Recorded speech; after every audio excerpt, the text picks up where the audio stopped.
our script is going to run in the background, and it's going to replace all links in this page for facebook.com with facebook.com. So if I actually hover over this, you'll see in the status bar, the website that will be loaded is facebook.com, not facebook.com. This is fine here, it still says facebook.com, but only in the code of the HTML page, facebook.com got replaced with facebook.com. So if I click on this link, again, as you can see, we get a normal Facebook page, but if you look here on top, you'll see there is no HTTPS, and if you look at the domain name, you'll see it says .corn.com. Again, like I said, you can actually keep this .com and use Facebook with one O, or you can add an extra O. You can be as creative as you want with this. This is just an example that I'm giving you. Now, once we're here, we can log in normally with my username, zaid@zsecurity.org, and put my password, 1234567890. Enter, and if we go back, scroll up, perfect. As you can see, we have the username, zaid@zsecurity.org, and the password all the way up to 90. Now, like I said, the only way for this to work is if the user gets to Facebook through another website that does not use HSTS. If they go on the URL bar and type facebook.com themselves, we will not be able to do this. That's why this is considered as a partial solution and not a full solution.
Which is legitimate, all word and open. You can see it with your own eyes. All you have to do, all American mass media has to do, is to unplug their bananas from their ears, open up their eyes, and they can see it.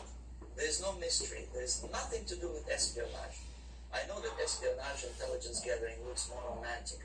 It sells more deodorants through their advertising, probably. That's why your Hollywood producers are so crazy about James Bond type of thrillers. But in reality, the main emphasis of the KGB is not in the area of intelligence at all.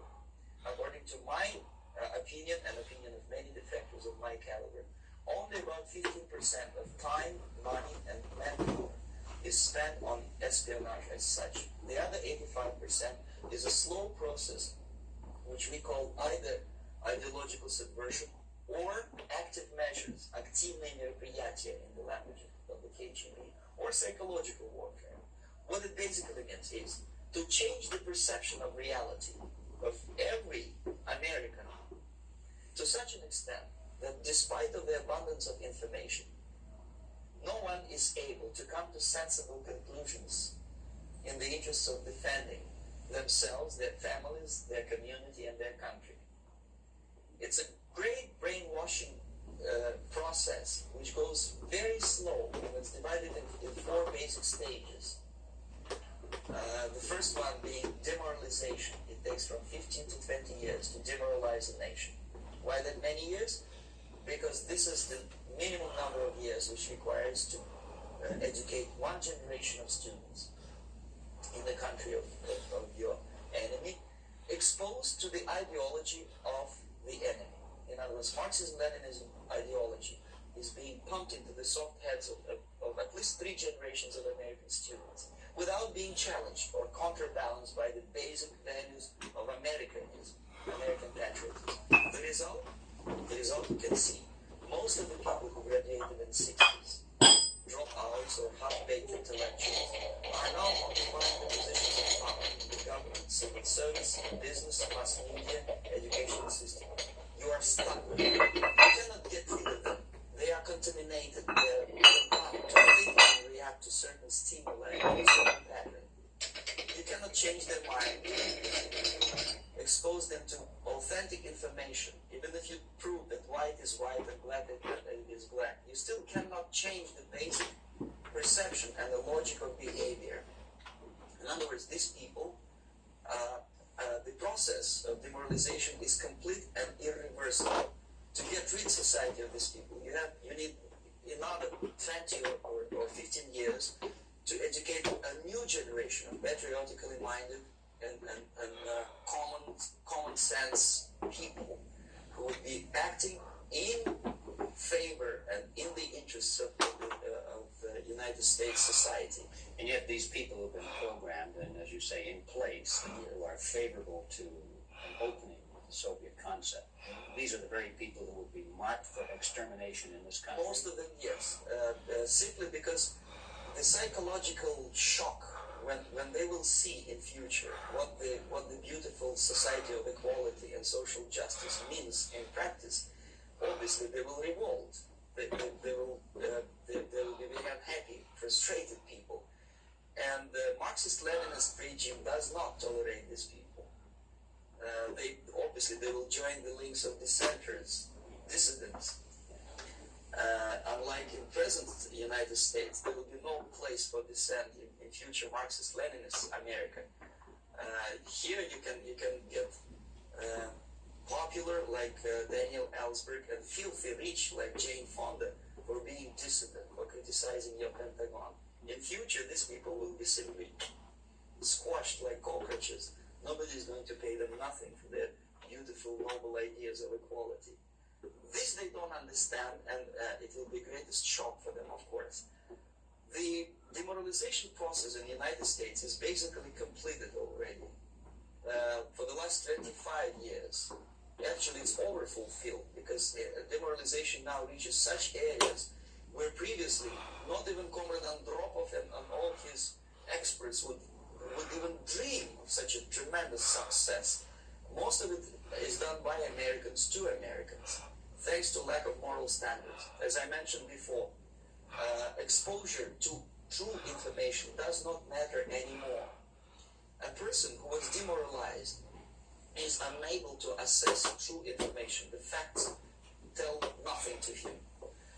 Even if I shower him with information, with authentic proof, with documents, with pictures, even if I take him by force to the Soviet Union and show him concentration camp, he will refuse to believe it until he is going to receive a kick in his fat bottom. When a military boot crashes then he will understand, but not before that. That's the tragic of the situation of demoralization. So basically America is stuck with demoralization, and unless, even if you start right now, here, this minute, you start educating new generation of Americans, it will still take you 15 to 20 years to turn the tide of ideological perception of reality back to normalcy and patriotism. The next stage is destabilization. This time, subverter does not care about your ideas and the patterns of your consumption, whether you eat junk food and get fat and flabby, it doesn't matter anymore. This time, and it takes only from 2 to 5 years to destabilize a nation, what matters is essentials: economy, foreign relations, defense systems. And you can see quite clearly that in some areas, in such sensitive areas as defense and economy, the influence of Marxist-Leninist ideas in the United States is absolutely fantastic. I could never believe it 14 years ago when I landed in this part of the world that the process will go that fast. The next stage, of course, is crisis. It may take only up to 6 weeks to bring a country to the verge of crisis. You can see it in Central America now. And after crisis, with a violent change of power, structure, and economy, you have so-called the period of normalization. It may last indefinitely.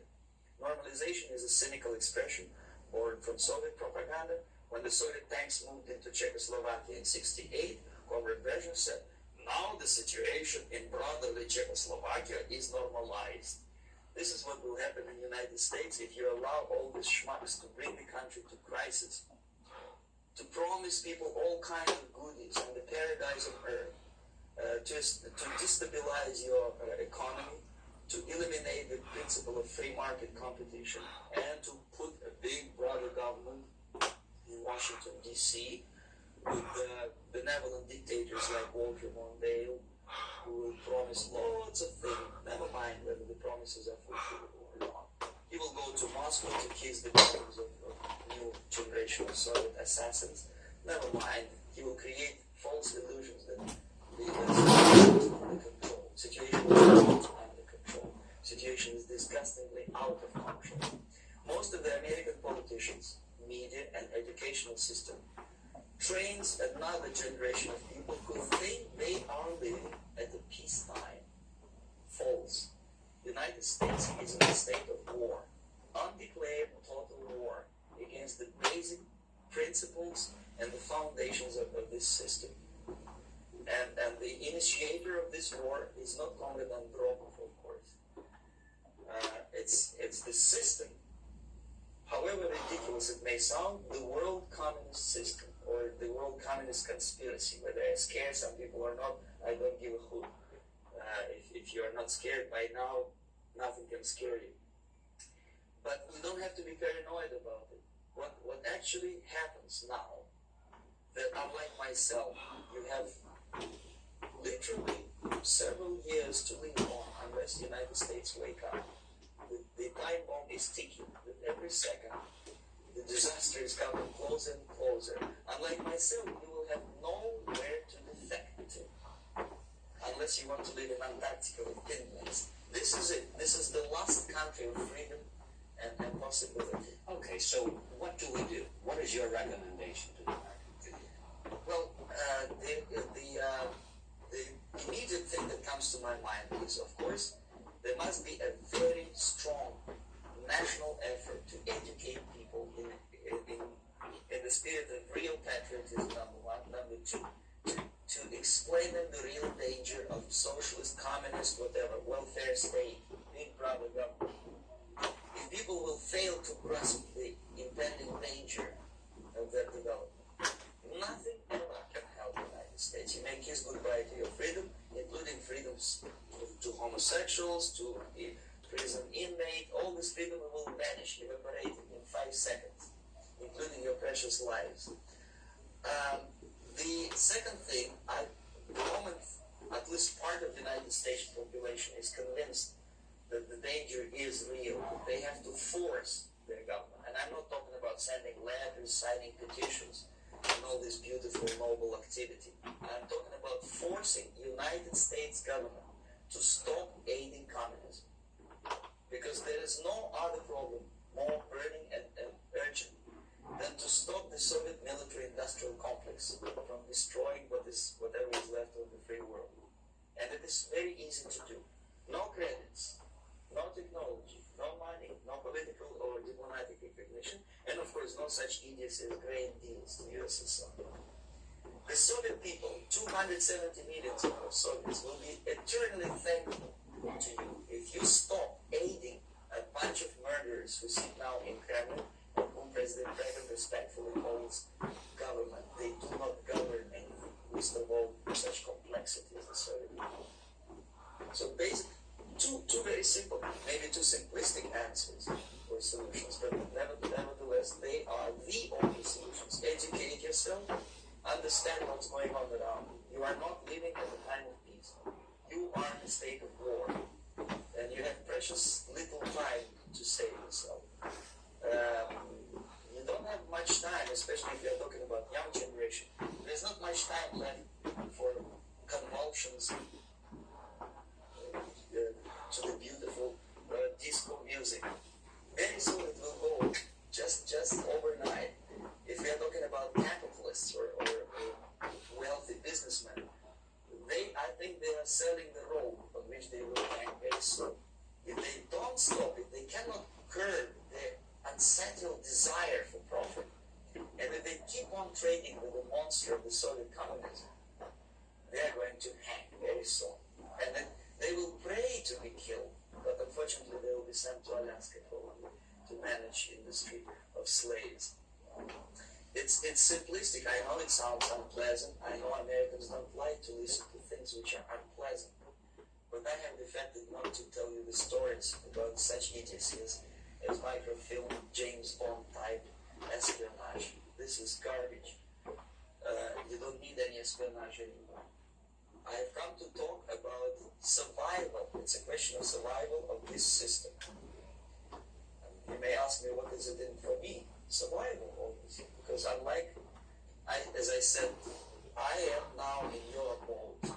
If we sing together, we will sing beautifully together. There is no other place on this planet to defend to.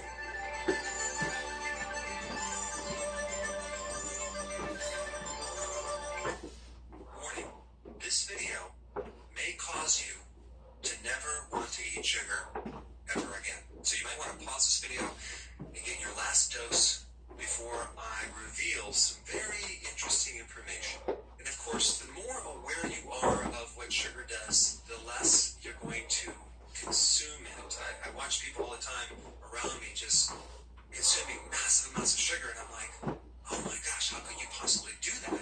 Well, it has to do with awareness. They just don't know the effects. Now, we probably all know the effects with weight gain and dental decay, and a fatty liver, and high cholesterol, and acne, and high blood pressure, increased candida infections, and lowered immune system, etc., etc. But there's some other things that I want to share with you deep inside your body that you need to know about. And it all relates to most diseases are metabolic diseases. What does that mean, metabolic diseases? It has to do with your metabolism. And when we're talking about metabolism, we're specifically talking about this one structure in our cells called the mitochondria. Mitochondrial dysfunction is responsible for the majority of non-infectious diseases. Dysfunctional mitochondria are what's behind cardiovascular disease, cancer. In fact, cancer, you have normal cells that turn into cancer cells because of damaged mitochondria. It's impossible to get cancer unless you have damage to the mitochondria. Alzheimer's, which is type 3 diabetes, kidney liver disease, all of these general metabolic diseases, if you look closely at what's happening as a common thread, deep inside the cell, we have dysfunctional mitochondria. There are a lot of things that destroy the mitochondria, but at the top of the list is sugar and foods that turn into sugar very quickly, like refined carbohydrates, like starches, breads, pasta, cereal, crackers, biscuits, waffles, pancakes, muffins, things like that. And when we talk about sugar, the majority of sugar in the U.S. is beet sugar, and the majority of beets grown in the U.S. are GMO. So we not only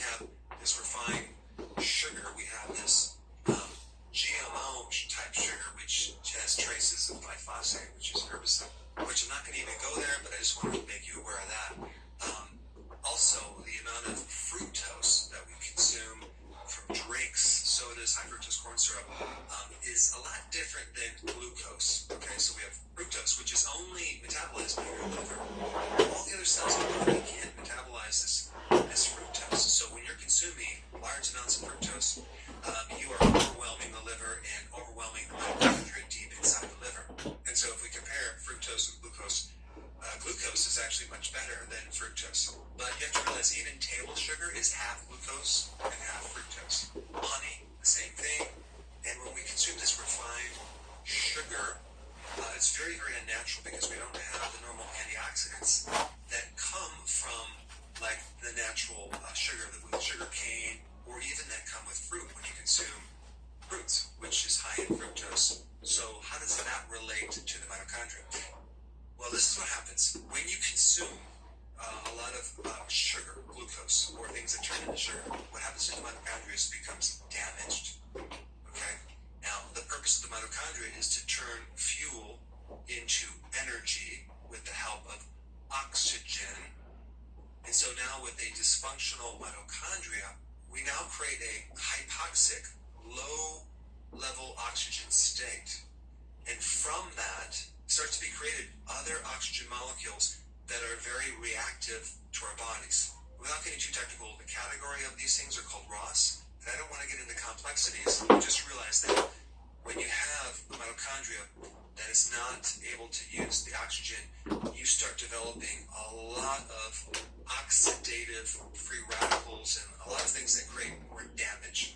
And they're created because we don't have that oxygen. So they're derivatives of oxygen that are highly reactive and damaging to your cells. And so it's those oxidating factors that create the complications of glucose. They create the damage from diabetes, for example. They create mutations inside the DNA of the mitochondria. Mitochondria are very interesting. They have their own DNA. And real quick, the history of mitochondria is they're bacterial derived. A long time ago, bacteria morphed with cells to form this symbiotic relationship that apparently, over a long period of time, ended up in our bodies. So the mitochondria, the energy factories in our cells, actually originated from bacteria. And apparently we formed an agreement with them that they specialize in producing energy, and we'll feed them, okay? We'll eat and feed them, and we'll give them a home. But they give this focused machinery to produce energy. And they also have their own DNA. But when we consume too much sugar, we get damage of the mitochondria, we get hypoxia, lack of oxygen, we get mutation within the DNA of the mitochondria, we get decreased numbers of mitochondria, we get a lack of fuel produced by the mitochondria, starving off your cells, as in Alzheimer's, for example. The mitochondria can't work, we can't produce fuel for the cells. And what happens in cancer is the cell, as a survival mechanism, gets its fuel outside the mitochondria in other places. A different pathway, it's very rudimentary, it's very crude, and there's not much energy generated from that. And so the cancer cells have to compensate by hogging up as much fuel as they can. And sugar is one of the fuels that they go after hardcore. But there's a tremendous amount of oxidative stress, they call it, that's produced from these damaged mitochondria. And the oxidative stress is kind of like this high level of oxidation with, at the same time, a low level of antioxidants. And this is why when you consume a lot of refined carbohydrates, you're getting in this refinement process a lot of sugar, but without all the protective mechanisms that normally come in nature, like antioxidants, that can normally counter all this oxidation. And so that equals inflammation, cell damage, and especially damage to the mitochondria itself. There's something else that's really interesting that happens when you consume sugar. You get a decrease in what's called mitophagy. Now, what is mitophagy? Well, there's a condition called autophagy, which is the recycling of old damaged cells, and that's a good thing because your body goes into the state where it can clean up damaged mitochondria and replace them with new mitochondria. And that's a really good thing to prevent cancer. and avoid all the complications that happen with damaged mitochondria. But sugar inhibits that ability for your body to recycle mitochondria. And maybe you've heard of the test for diabetes. It's called A1C, right? That measures the amount of damaged protein in your blood. It's damaged hemoglobin. Because when you combine all that high level of sugar with the protein, you damage it. That's called glycation. So that glycated protein, that damaged protein, can't be cleaned up as effectively with the sugar in your bloodstream. So that leads to a whole bunch of problems. And then now we have a hypoxic state in the mitochondria, which increases the risk for getting cancer. It now has to generate a lot of lactic acid that can build up in your cells. You get a severe deficiency of vitamin B1. Now, B1 is probably one of the most important nutrients in the mitochondria to allow everything to work correctly. The more sugar that you consume, the more B1 or thiamine that you need. And so when you consume more sugar, you deplete your B1 reserves. And what comes next is devastating, especially in the case of a diabetic. Their complication is peripheral neuropathy, mainly due to this B1 deficiency that creates a lot of nerve damage. And so this is why one of the great remedies for peripheral neuropathy, which is the bottom of your feet becoming numb or tingling or your hands, is taking B1. B1 will pretty easily resolve that condition, or at least that complication from the high levels of sugar. But also with a B1 deficiency, there's a lot of other problems there too. And anxiety starts, a lot of nervous tension, a lot of excessive thinking, insomnia, nerve damage in other parts of the body, and also damage in certain parts of the brain that have to do with memory. And then another thing that gets depleted in the mitochondria from eating a lot of refined sugar is zinc. And zinc is also needed to make sure your mitochondria are bulletproofed or protected. And without zinc, you get dysfunctional mitochondria. So you just might want to think about the next time you eat that Krispy Kreme donut or that candy bar, you have to just be aware of what this sugar does to the deeper mitochondria in the cells that set your body up for a cascade of issues down the road. So the question now is, what can we do to improve the mitochondria? Well, the number one thing you should do is go on a low-carb diet. It's called the ketogenic diet. Cut out sugar, cut out these refined carbs. You're going to feel better immediately. And you'll probably find that you won't be depleting your B1 anymore or your zinc anymore. And also, there's other nutrients that you won't be depleting anymore too. The next thing is exercise, especially high-intense interval training, but other types of exercise will also be beneficial to boost your mitochondria. And this brings up another point about athletes that are doing all sorts of like long-distance marathons or triathlons. They typically consume a lot of carbohydrates and a lot of sugar, and you might be saying, well, how come they're able to do this with all that sugar? Well, exercise can overcompensate, and exercise alone stimulates the mitochondria. Exercise protects the mitochondria. Now, of course, I don't recommend that as something that you can do to continue to eat sugar, because I know a lot of athletes that when they consume the sugar, they have a lot of side effects. They have a lot of problems and complications. But the point is that because exercise strengthens the mitochondria, it tends to nullify some of the complications from the high level of sugar. Now, you may also be thinking, well, what about the people 100 years ago? They were a lot healthier than we are now. And yes, they were healthier, but they weren't a lot healthier. But I will say in the last probably 40, 50 years, the amount of sugar has increased, the amount of fructose has increased, the amount of snacking has increased, the amount of added sugar has increased, and all of that has been devastating. But think about even like several thousand years ago. Were people eating healthier back then?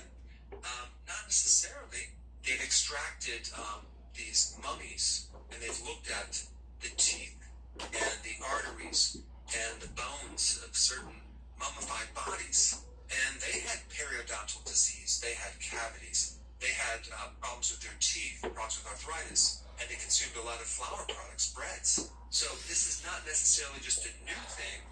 It's been going on for a long time. Now, another thing that can help improve your mitochondria, if we were to look at like cold water immersion or cold therapy, it's the cold therapy, okay? You're very uncomfortable taking the cold shower or the cold bath immersion that can stimulate your mitochondria way more than heat therapy or saunas can, simply because of how uncomfortable it is and also how our bodies were developed to survive during winter time and actually increase more mitochondria when we get cold. Nowadays, everything's become very, very passive and comfortable, okay? We get to eat 24/7. We get to stay in a really nice environment inside our homes, not out in the sun. And by the way, being exposed to the sun does increase your mitochondria. And not eating so frequently, as in fasting, greatly stimulates your mitochondria. Certain epigenetic, shorter, stressful things can improve our mitochondria, like going into a higher altitude or training in a higher altitude can stimulate your mitochondria to adapt and become stronger. So a certain amount of stress is good. Chronic stress can definitely affect our mitochondria in a negative way. Insomnia lowers the mitochondria in our body. A good night rest can enhance our mitochondria because we recover. And of course, alcohol inhibits the mitochondria. But on the flip side, you can eat certain things that will increase mitochondria, like phytonutrients. There's a lot of different plant-based chemicals. Resveratrol, quercetin, the phytonutrients in green tea and garlic can all boost your mitochondria. Not to mention the dependency on just basic nutrients that support the mitochondria. There's this thing in the mitochondria called the Krebs cycle that maybe you've learned about, and I'll guarantee rarely anyone understood it back then. You have to really play around with it to really grasp or wrap your wits around it because it's a very complex machinery. But the simplicity is your body's turning food into energy using oxygen. And to do that process, you have to go through a bunch of steps, and your body requires B1, B2, B3, B5, and coenzyme Q10, and other nutrients. But those are some of the basic nutrients that support the mitochondria. So if you made it this far, you now have more awareness on what sugar does to probably one of the most important parts of your cell, called the mitochondria. And getting off sugar is going to be extremely therapeutic to your overall health because it's something that you can do to actually create health, to help bolster your mitochondria, versus in our healthcare system, which I'm still trying to find the health in it because we don't really create health, is all about taking all of these diseases that are really metabolic in origin and treating them with drugs, which inhibit the function of your mitochondria. Now, since we're on the topic of sugar, I've created a lot of videos on sugar, but if you haven't seen this one, I think you're going to find it very interesting. I put it up right here.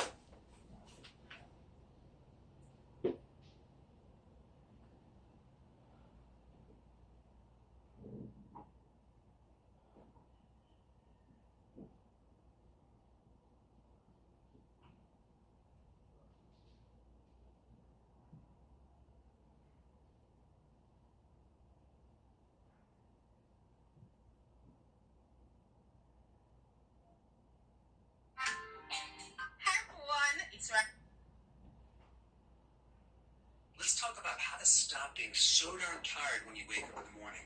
I used to be so tired for years. I'm talking probably about 15 years of fatigue in the morning. I had no idea what it was. It was terrible. It felt like I had a helmet over my head all the time, like brain fog.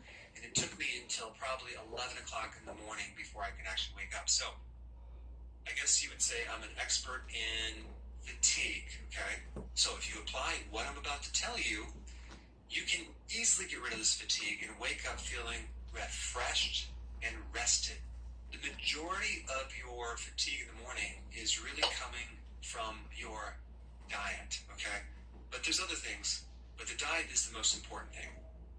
What you ate yesterday is going to affect you today, especially if it's in the area of too many carbohydrates and starches and sugars. Why is that? Because when you're doing that, you're running on glucose and your brain is very susceptible to developing something called insulin resistance. So what does that actually mean for the brain? It means that you don't have enough insulin in the brain to drive the glucose close into the neuron cells. So basically,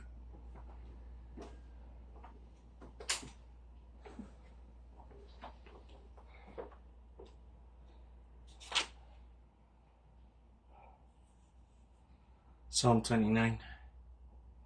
Give unto the Lord, O you mighty ones.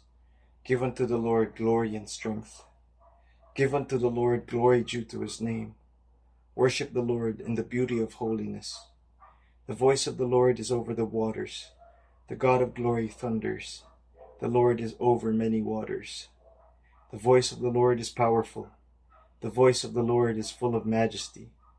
The voice of the Lord breaks the cedars. Yes, the Lord splinters the cedars of Lebanon. He makes them also skip like a calf, Lebanon and Syrian like a young wild ox. The voice of the Lord divides the flames of fire. The voice of the Lord shakes the wilderness. The Lord shakes the wilderness of Kadesh. The voice of the Lord makes the deer give birth and strips the forests bare. And in his temple everyone says, Glory. The Lord sat enthroned at the flood, and the Lord sits as king forever. The Lord will give strength to his people. The Lord will bless his people with peace. Amen.